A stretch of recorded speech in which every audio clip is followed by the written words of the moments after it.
But other ministers have told me that I'm fortunate to be in a community where there are so many people who can speak about their spiritual growth because they put the teaching into practice, and it's changed their life. So the person who will be sharing that growth and expansion with you this morning is Lysa Allman-Baldwin. Lysa, yeah. For those of you who do not know, Lysa has been a freelance writer for over 20 years. She is a motivational speaker as well as the publisher and editor of travel website AmazingEscapades.com. Through the spoken and written word, her mission is to inspire others to create a life full of passion, authenticity, and purpose. Please welcome Lysa Allman-Baldwin.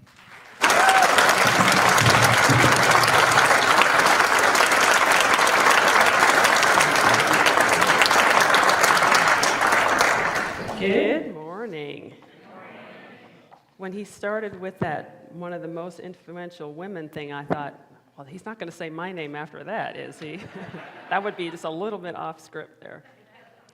So like Mike said and like Natasha said, we want you to know, especially for people who are here the first time, that you are welcome, regardless of your race, your religion, your sexual orientation, your gender identity, your religious beliefs, your height, your weight, your economic status, who you're pulling for in the Super Bowl today. We don't care about any of that. A lot of people come into a new space and they wonder, well, what do these people want from me and how do I fit in?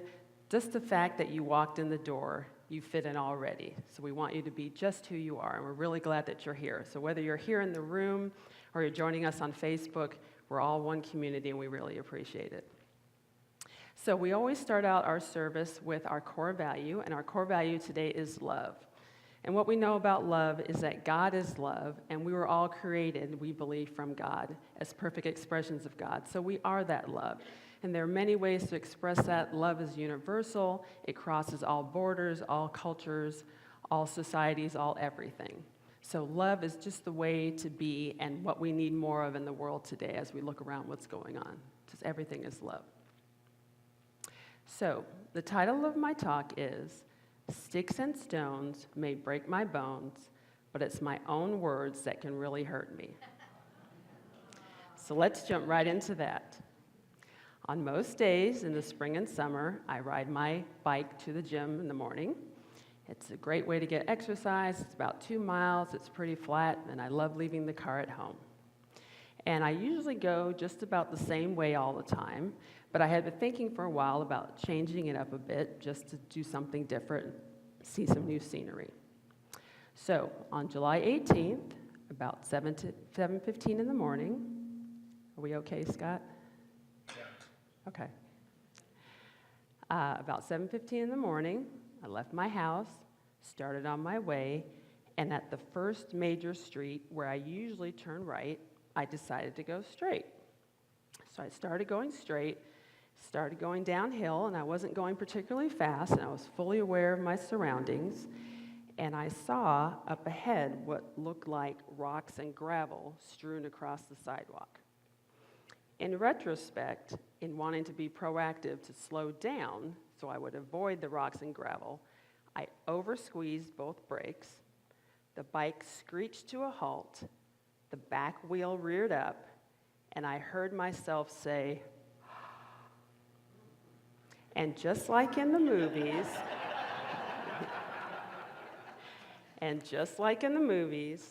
when they're sometimes trying to show someone having a flashback or an out-of-body experience, everything went white.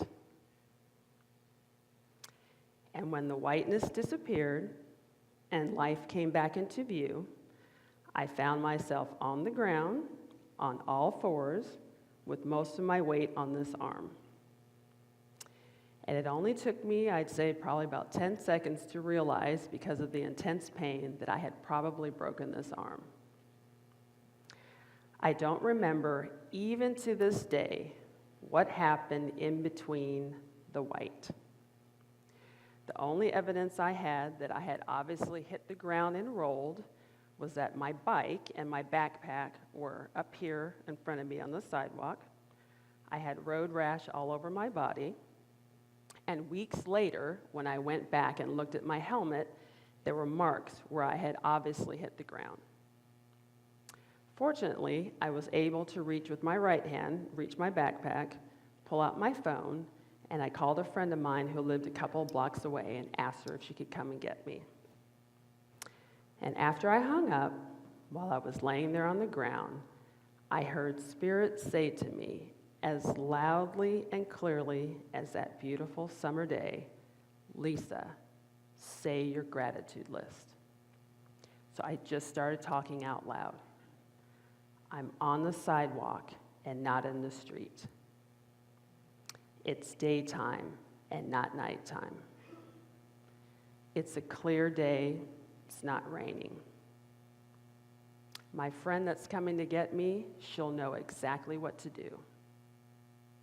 We're only 2 miles from the hospital. I have health insurance. And most importantly, God is here.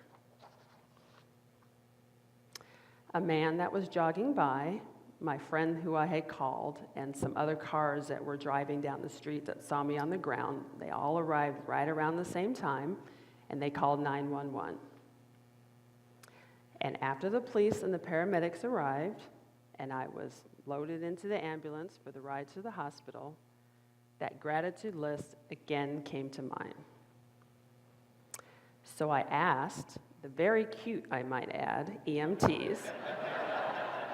I hadn't hit my head that hard that I missed that. I asked them if they would say my gratitude list with me. And one of them said, "Well, what's a gratitude list?" And I said, "It's all the wonderful things I have to be grateful for, even while this is happening to me right now." So they chimed right in and repeated everything I said. Once I got to the emergency room, I got the news that I had actually broken my elbow. And I will spare you the gruesome details, which fortunately I couldn't see most of it because it was going on out here. But suffice to say, I had to have surgery, and right away. So by now, reality was starting to set in, and the tears were coming. But that gratitude list came to mind again, and I said it again with the emergency room nurse. And I'm told, also with the surgery staff, as the happy medicine was drifting me off to La La Land. That list is one of the things that I have learned through the teachings here at CSL. And that is, despite our circumstances, there are always blessings for which we can be grateful.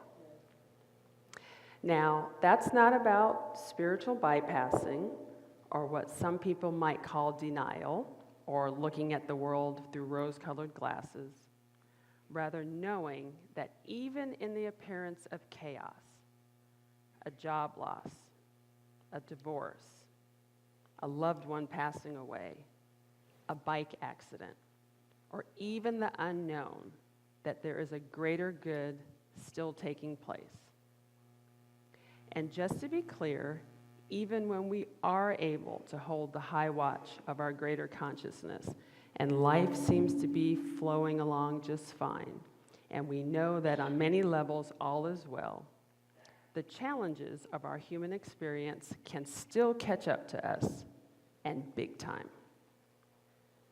So as you might imagine, once I got home from the hospital, all drugged up, my arm's in a splint, and everything is wrapped all the way from my shoulder all the way down, that many of the abilities that I had, and I now realize I took for granted, were suddenly taken away just like that, even though only temporarily. I had to ask my kids to help me lay down and sit up in bed and tie my shoes. Cooking was not an option because I couldn't open anything, a package, a bottle, anything. I couldn't even hold a pot with one hand and stir with the other. I couldn't drive. Simple things like opening the toothpaste or brushing your hair, or changing your clothes were all a challenge. And to top it all off, I could only type with this hand, and very slowly at that. And as a self-employed writer, I wondered, how am I going to make my living? And that gratitude list that I was so easily to grasp onto before, in that tight grip of my human experience, it was nowhere to be found. That interconnectivity from our shoulders to our upper arms, our elbows, lower arm, our wrists, hands, fingers, is just like everything else in our human experience. Our health, our finances, our relationships, our careers and self-expression, our spiritual awareness, they're all intricately linked. And when one of them is suffering a challenge or a setback, the other ones are impacted in some shape or form, even if we don't see it at first. In the early days of my recovery, what I realized that I was really suffering from was an overwhelming feeling of worthlessness. And what I was telling myself about those breaks in my arm was, see, you can't do anything right. Why did you have to go a different way to the gym? The other way was working just fine. You always make bad decisions. All these problems you're having, they're all your fault. You're no good to anybody like this. Even after many, many years in New Thought spiritual community and doing a lot of inner work, I was surprised to learn that the worthlessness I was feeling had little to do with the breaks in my arm and everything to do with my old childhood stories, the things that other people had said about me. And that feeling of worthlessness was also apparently tied to what I could do. Having to rely on others for even the basics was the bitter icing on top of that old crusty cake of my limiting victim stories. And those limiting victim stories often run deep. As I see it now, when I later went back and unpacked that backpack that I was wearing that day, I literally and figuratively reached in, grabbed onto those old childhood stories, pulled them out, and started telling them to and about myself. The thing is, I would never say those things I was saying to myself to somebody else for any reason. They're rude, they're hurtful, and they don't do anything other than to disparage the other person. Sticks and stones may break our bones, but it's our own words that can really hurt us. One of my favorite meditation teachers is Sarah Blondin, and she has a podcast that's called Live Awake.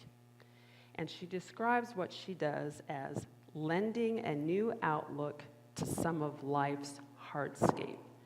And I like that term, life's hardscape, because sometimes being human is hard. Nevertheless, by choosing to live awake to all that blooms in front of us, she says, we become conscious participants in our life's unfolding. If any of you use the Insight Meditation app, and you can also access it on the internet, you can find her meditations there. And among my favorites is one called Remembering Your Worth. And in it she says, it's time to remember now that you, my dear one, were born worthy. I know you have been taught to search for this worth, taught to find ways to prove your value, find ways to be so that you are given. But dearest love, this was an accident, a teaching that was instilled in us by those lost to their beauty and given worth as well.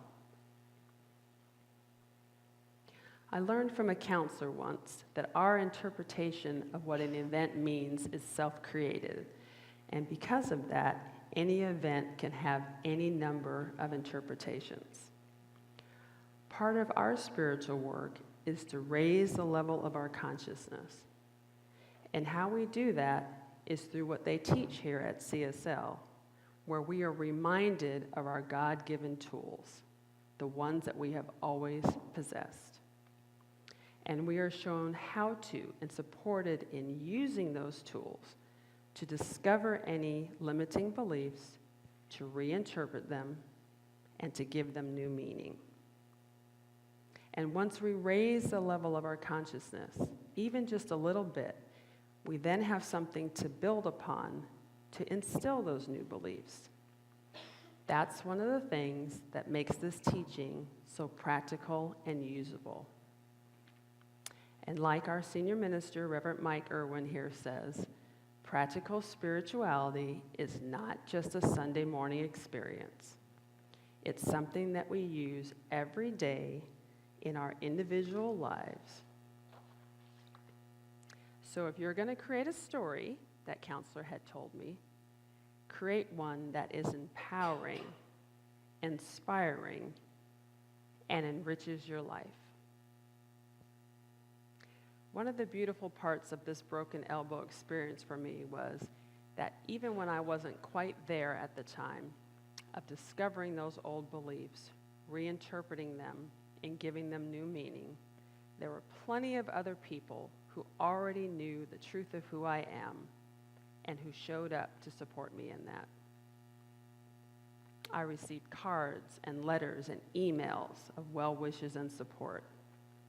People volunteered to take me to the doctor, and people sent food and meals for the kids and I for weeks. Friends came over and allowed me to dictate while they typed, so I could still turn in my writing assignments. And some showed up just to spend time with me, to bolster my spirits when I was feeling low, and to let me know that they loved me. None of them saw me as broken or worthless, or that helping me was an imposition. Their gift was to be of service and to shower me with love. They showed up as light in my darkness, truth to replace my fears. At home, I have an image of the Japanese practice called kintsukuroi, and that's where they take a piece of broken pottery and they fill the cracks with silver or gold, believing that the piece is more beautiful for having been broken. And a great way to explain how this practice can be applied in our individual lives is by something I once read. This feeling of confusion or brokenness that every human has felt at some time or another in our lives is a source of beauty and color and new reflections and possibilities. All the places where you've shattered can now reflect light and color where there was none. Now is the time to become something new, to choose a new whole. In our brokenness, we are unlimited.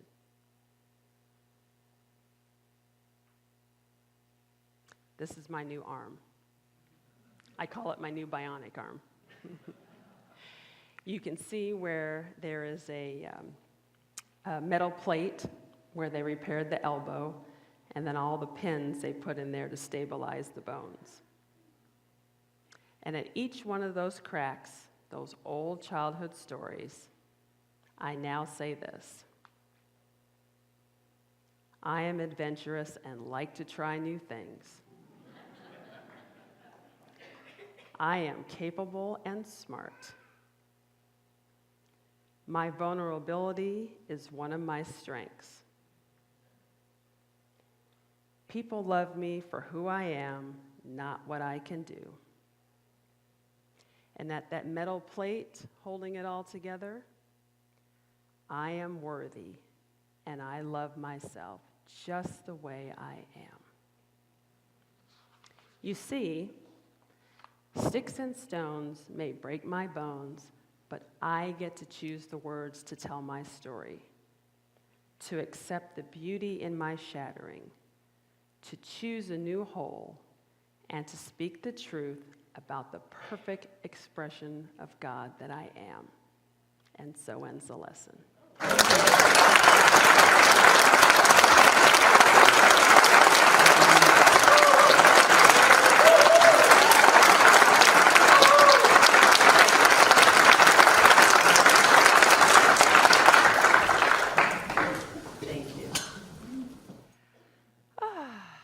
So, every week we give you an affirmation card. It's on your chair and it will be coming up on the wall. It's just a few words from today's lesson to take with you. Read it at any time that suits you. And why don't we say it all together? My words are powerful. I choose them wisely to speak the truth about who I am.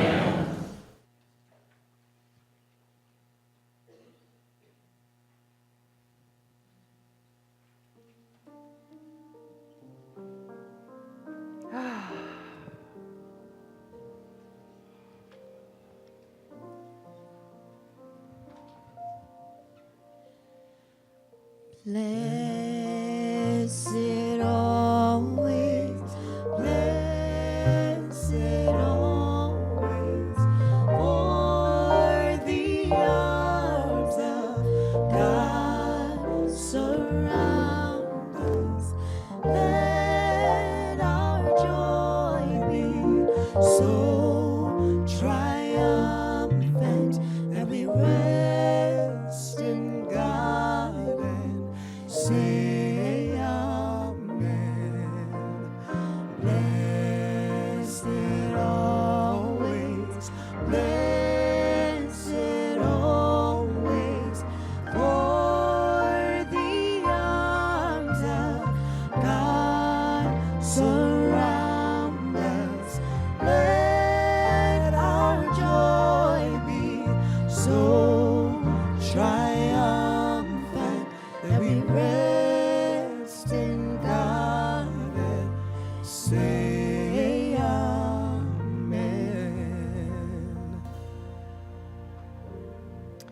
So this is the part in our service where we just let everything go.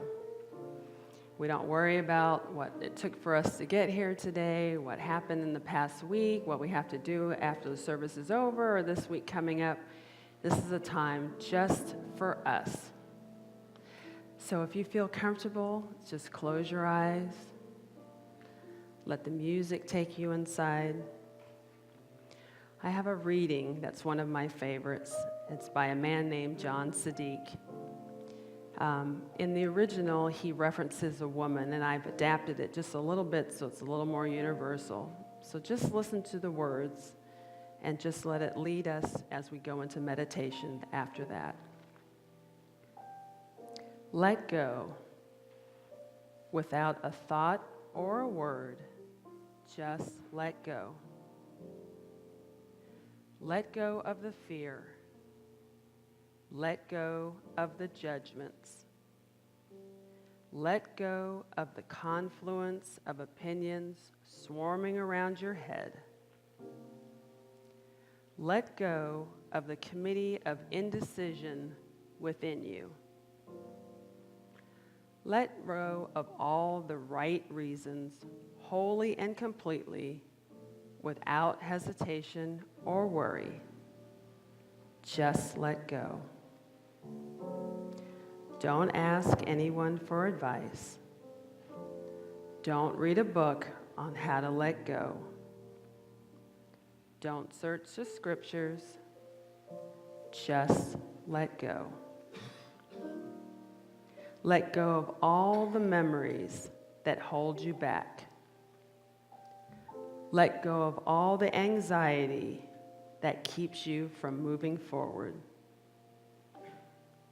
Let go of all the planning and all of the calculations about how to do it just right. Don't promise to let go. Don't journal about it. Don't write the projected date in your day timer. Don't make any public announcement nor put an ad in the paper. Don't check the weather report or read your daily horoscope. Just let go. Don't analyze whether you should let go. Don't call your friends to discuss the matter. Don't do a 5-step spiritual mind treatment. Don't call the prayer line. Don't utter a word. Just let go. No one will be around when it happens. There will be no applause or congratulations. No one will thank you or praise you. No one will notice a thing. Just like a leaf falling from a tree, just let go. There doesn't have to be any effort.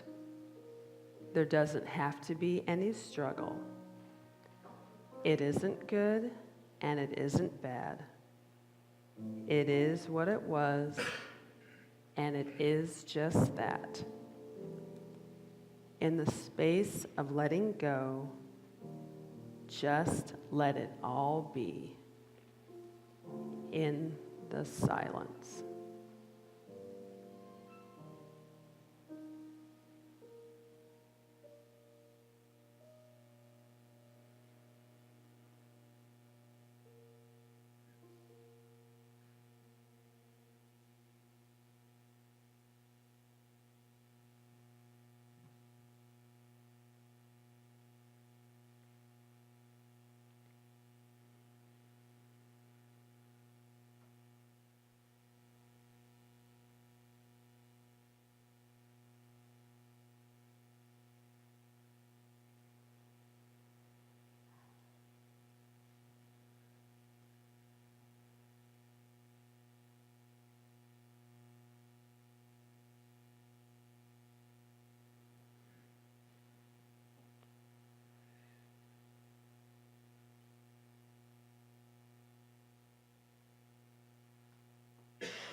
As we come back to this time and place,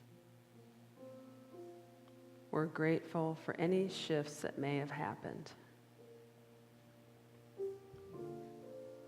And we thank ourselves for taking a moment just for ourselves, just to be,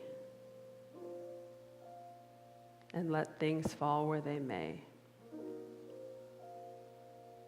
And we're grateful for the energy of everyone in the room around us, in front of us, behind us, to our left and to our right, coming here together in the spirit of oneness and in love. And together we say, and so it is.